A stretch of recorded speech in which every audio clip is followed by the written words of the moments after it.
আমরা অনেকেই মনে করি কোনো একটা ইসলামী দল নির্বাচন করে জনগণের ভোট নিয়ে ক্ষমতায় যাইতে পারলেই ইসলাম প্রতিষ্ঠা হয়ে যাবে। কেমনে হবে? ওই যে ইসলামী দল ক্ষমতায় গেছে, তারা আল্লাহর বিধান দিয়ে রাষ্ট্র চালানো শুরু করবে, ব্যাস হয়ে যাবে ইসলামী রাষ্ট্র।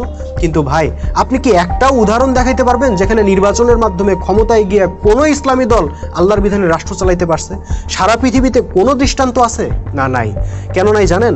কারণ বিদ্যমান রাজনৈতিক ব্যবস্থা কাজে লাগায় ক্ষমতায় যায় কখনোই আল্লাহর বিধান প্রতিষ্ঠা করা সম্ভব না। হ্যাঁ, আপনি ক্ষমতায় কিন্তু যাইতে পারবেন, এমপি মন্ত্রী হইতে পারবেন, এমনকি প্রধানমন্ত্রীও হইতে পারবেন, কিন্তু আপনাকে রাষ্ট্র চালাইতে হবে মানবরচিত বিধানেই। প্রধানমন্ত্রীর ক্ষমতা কাজে লাগায় বা পার্লামেন্টের ক্ষমতা কাজে লাগায় বিদ্যমান রাষ্ট্র ব্যবস্থা বদল কইরা আল্লাহর দেওয়া ব্যবস্থা প্রতিষ্ঠা করে ফেলবেন, এই সুযোগ আপনাকে দেয়া হবে না। ভাই, পশ্চিমারা যতই বলুক জনগণের ভোটই শেষ কথা, কিন্তু বাস্তবতা ভিন্ন। জনগণের ভোটকে তারা ততক্ষণ সম্মান করে যতক্ষণ সেই ভোট মানবরচিত ব্যবস্থার পক্ষে যায়। জনগণের ভোট যদি আল্লাহর বিধানের পক্ষে যায়, তাহলে ওই ভোটের 2 পয়সা দামও সাম্রাজ্যবাদীরা দেয় না। ভাই, মানবরচিত সিস্টেমের যারা ধারক বাহক তারা কিন্তু মদন না। ইসলাম ও মুসলমানদের সম্পর্কে তাদের যথেষ্ট পড়াশোনা আছে। তারা জানে মুসলমানরা ঠিকই একসময় না একসময় ইসলামকে রাষ্ট্র ক্ষমতায় নেওয়ার চেষ্টা করবে। কাজেই সেই প্রক্রিয়াকে কেমনে জায়গা মতো আটকায় দেওয়া যায় সেটার ডিজাইনও তারা আগে থেকেই করে রাখছে। কখনো সেনাবাহিনীর মাধ্যমে, কখনো মিডিয়ার মাধ্যমে, কখনো আদালতের মাধ্যমে, কখনো বিরোধী দলের মাধ্যমে আপনাকে ঠিকই ঘাড় ধাক্কা দিয়ে রাষ্ট্র ক্ষমতা থেকে বের করে দিবে। মিশরে দেখলেন না মোহাম্মদ মুরসির সাথে কি ঘটলো? জনগণের ভোট পায়াও আল্লাহর বিধান প্রতিষ্ঠা করা গেছে? যায়নি। একই ঘটনা ঘটছে আলজেরিয়াতেও, ভোট পায়াও ক্ষমতায় থাকতে পারেনি ইসলামী দল। অনেকে বলবেন তুরস্কে তো এরদোগান সাহেব পারছে, ইসলামপন্থী হবার পরও দিব্যি ক্ষমতায় টিকে আছে। ভাই, উনি কেন টিকে আছে জানেন? কারণ এরদোগান সাহেব আল্লাহর বিধান প্রতিষ্ঠাই করেননি। তিনি ইসলামের একটা সেন্টিমেন্ট গায়ে মাইকে রাখছেন, জাস্ট এতটুকুই। বাংলাদেশেও যদি কোনো দল ইসলামের সেন্টিমেন্ট ইউজ করে ক্ষমতায় যাইতে চায় ও ইসলামের নাম ভাঙে রাষ্ট্র শাসন করতে চায়, তো সেই রাস্তা তো খোলা আছে, যাইতে পারবেন তো।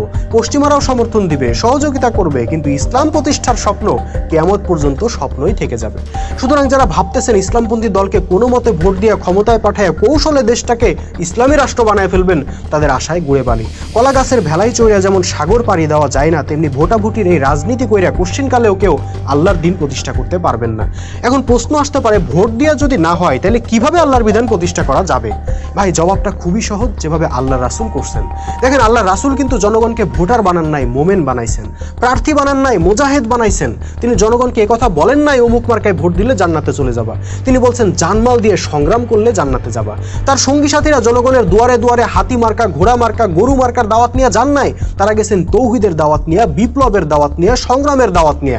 সেই সংগ্রামী বিপ্লবী আন্দোলন গঠন করা ছাড়া অন্য কোনো উপায়ে দিন প্রতিষ্ঠা করা সম্ভব নয়। অন্য উপায়ে চেষ্টা যে করা হবে সেটা আল্লাহ রাসূলও জানতেন। তাই তিনি সাহাবীদেরকে বারবার বলে গেছেন, শোনো, আল্লাহ আমাকে 5টা কাজের আদেশ দিয়েছেন, আমিও তোমাদেরকে সেই 5টা কাজের আদেশ দিয়ে যাচ্ছি।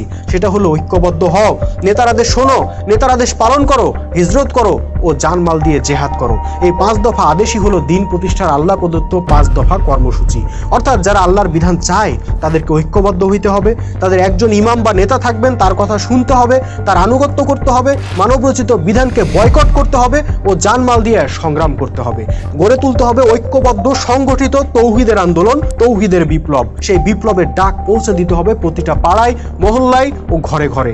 একমাত্র তখনই সাহাবীদের মতো একটা মোমেন উম্মা গড়ে উঠবে, যাদের নেতা হবেন একজন, লক্ষ্য হবে একটা, জান ও মাল দিয়ে সে লক্ষ্য অর্জনের জন্য তারা সংগ্রাম চালিয়ে যাবে। ঘরে ঘরে আওয়াজ উঠবে, আল্লাহর বিধান ছাড়া আর কারো বিধান মানি না।